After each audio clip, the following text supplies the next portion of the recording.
Lokalno koordinaciono telo za zaštitu dece od nasilja formirano je na sastanku održanom u zgradi opštine Novi Kneževac. Sastanku su prisustvovali predstavnici osnovne škole Jovan Jovanović Zmaj, gimnazije i stručne škole Dositej Obradović, predškolske ustanove Srećno dete, Centra za socijalni rad, Doma zdravlja, policije i medija. Oni su potpisali međusektorski sporazum o saradnji sa ciljem blagovremenog i delotvornog ostvarivanja i sprovođenja zaštite dece i učenika od zlostavljanja, nasilja i zanemarivanja.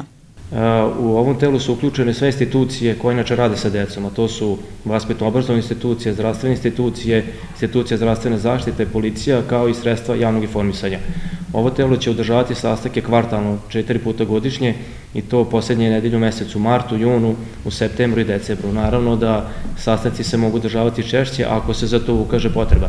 Moram da naglasim da ovo telo se inače formiralo da bi došlo do bržih protoka informacija i blagovremenih informacija između institucija, da bi se najbolje delovalo u nekim konkretnim situacijama u navedenoj oblasti.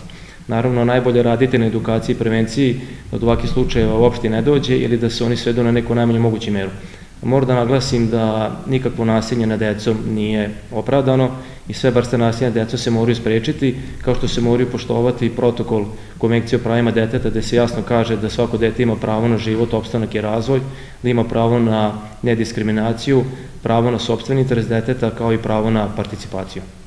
Sagovornik je istakao da su sve ustanove na lokalnom nivou koje učestvuju u otkrivanju i suzbijanju nasilja i pružanju pomoći i zaštiti dece izloženih nasilju, zlostavljanju i zanemarivanju dužne da postupaju u skladu sa aktivnostima određenim ovim protokolom. Na sastanku se razgovaralo o predstojećim zadacima koordinacionog tela, te o načinu njihove realizacije. Lokalno koordinaciono telo formirano je na osnovu dopisa Pokrajinskog sekretarijata za regionalni razvoj, međuregionalnu saradnju i lokalnu samoupravu.